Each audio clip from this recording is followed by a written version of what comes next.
Welcome to Civil Engineering Knowledge Channel. Today we will understand the function and significance of subgrade properties. Okay, so we everyone know that. So what are the importance of the subgrade? So the basement soil of the roadbed, importance for structural and pavement life. It should not deflect excessively due to dynamic load, maybe in fill or embankment, okay, compacted, or it should have not natural subgrade. So here we'll have an complete understanding of cut and fill embankment section. Okay, so in the first one, so this particular section, whatever is there, this is a front view. Okay, so which means when we cut the road, we will have a section that is visible.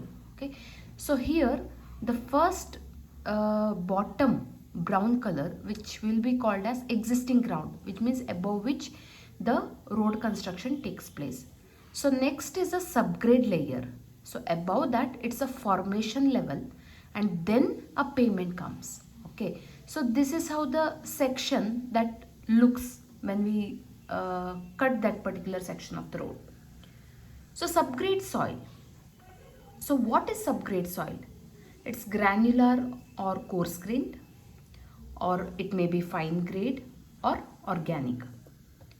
So coming to unsuitable soil material for subgrade.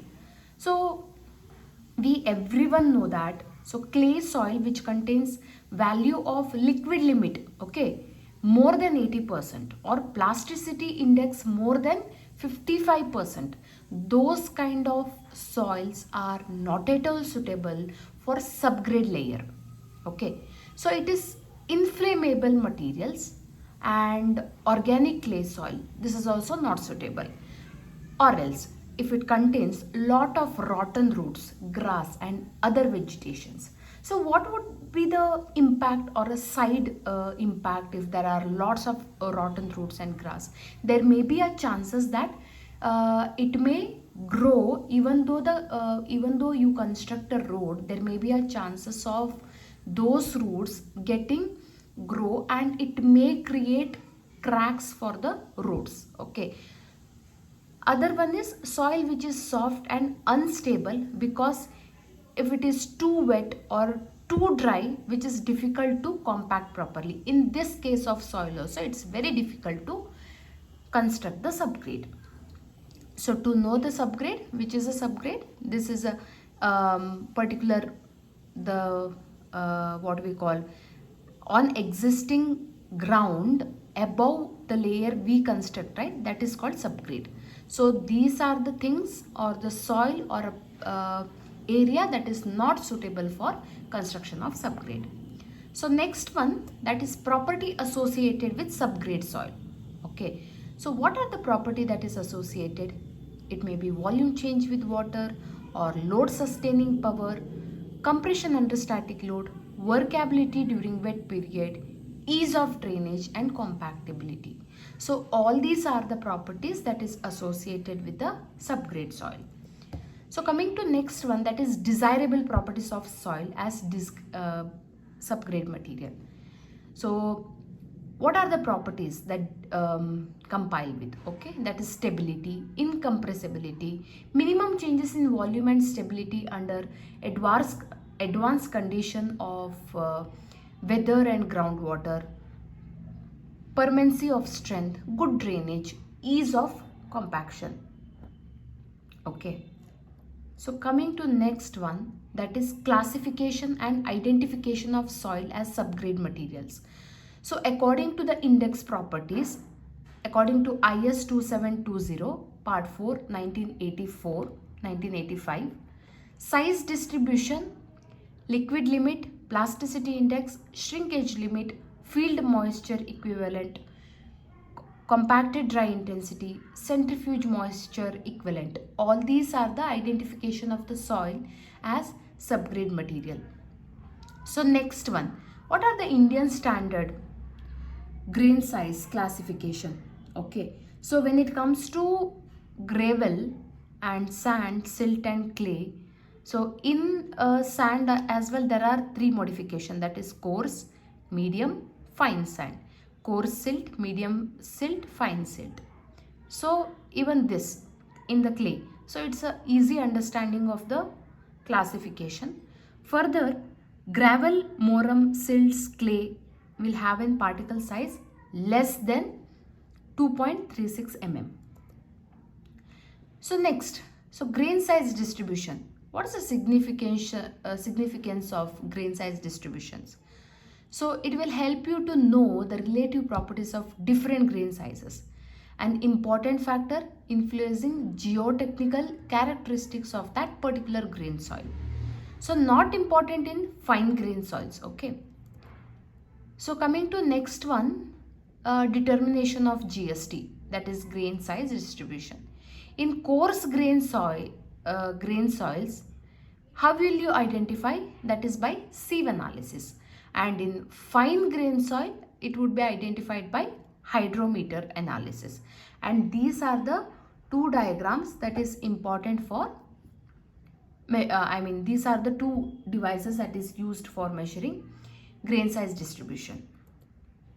Okay, so these are some of the formulas that's been used for calculation. So a function of material passing through 200 mesh, okay, so where GI is equals to 0.2 A plus 0.05 AC plus 0.01 BD, where main GI will be equals to 0 and high GI is equal to, will we calculate high GI? So that is equals to poorer soil as subgrade material. So what are the ground index values? Okay, so if the value of ground index is 0, then condition of the soil will be treated as excellent. If it is 1, then it is good. If it is 2 to 4, that is fair. 5 to 9, it's poor. 10 to 20, it's very poor. So coming to next one, that is Indian Standard Soil Classification. So it is based on modification of unified soil system. Okay, so these are the standard sizes where we use. Gravel will be in between 80 to 4.75 mm and sand will be 4.75 mm to 0.075 mm, that is 75 micron. Silt will be considered from micron, that is 75 to 2. Clay will be less than 2. So particle size distribution, sieving and sedimentation analysis as per IS 2720 part 4 1985. So liquid limit and plastic limit will be considered from code IS 2720 part 5 1985. So whatever that I am trying to explain you in these slides, these are the Indian standard classification that's been considered for construction purpose. Okay. So dry density and more specifications for road and bridge works. So what are MORTH specification recommendation? So these things are very important when it comes to objective types of questions. So remember, 97% of dry density, it's a heavy compaction by modified Proctor density. It's as per IS 2720 part 8. At least 97% by standard Proctor density. So it is nothing but for the bridge works, okay, bridge works and the road works. This is a revision that they had taken for dry density. So subgrade soil strength. So it is in terms of CBR of subgrade. So for most critical moisture condition, okay, it may be soil type, moisture content, dry density, internal structure of the soil, type and mode of stress application. So what are the tests that is conducted for each grades of the soil? Okay, for subgrade soil or embankment, what we call, so there will be certain range of test. It is grain size analysis, Proctor combination, both light and heavy, And CBR we had talked in the previous slide, right? So SS in terms of CBR of the subgrade soil. So there is a analysis or the test, that is California bearing ratio test. Okay, then we conduct differential free swell test, liquid limit, plastic limit. These are the very important tests that is used for subgrade soil or embankment region. So what for subbase or admixture, what are the tests that's been considered? That is grain size analysis, Proctor compaction, same CBR, differential free swell, liquid limit and plastic limit. So here almost all the tests are similar. Okay, not similar, it's same for both subgrade as well as subbase. Subgrade performance. So how will we decide the subgrade performance? So first one is load bearing test. So it's affected by degree of compaction, moisture content and soil type. So what are the tests that fall under California bearing test? Okay, fall weight defect meter back calculations and other methods that will be used for load bearing capacity.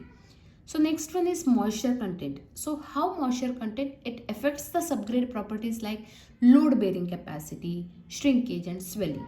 So what would happen if when once the road is constructed, if the absorption content is higher, it may lead to or it may affect subgrade properties. That is, for example, if the vehicle is moving when it has higher load, there may be a chances of road getting we all see that there is a patches on the road, there will be torn out of the road. So that is because of the weaker load bearing capacity, shrinkage as well as swelling at the ends as well. Okay, so it is influenced by drainage, groundwater table elevation, infiltration and pavement porosity. So all these things should be taken care in order to avoid moisture content during constructions. So next one is shrinkage or swelling. Soil with excessive fine contents, okay, it will be leading to frost heave in northern climates. So which is directly says that whenever the temperature changes, okay, there may be an effect to shrinkage or swelling. It depends upon what kind of the materials that you had used for the constructions. So higher the fineness, what would happen? There may be an excessive direct contact of getting frost. Frost is nothing but getting so what would happen during the hotter season, it will get expand.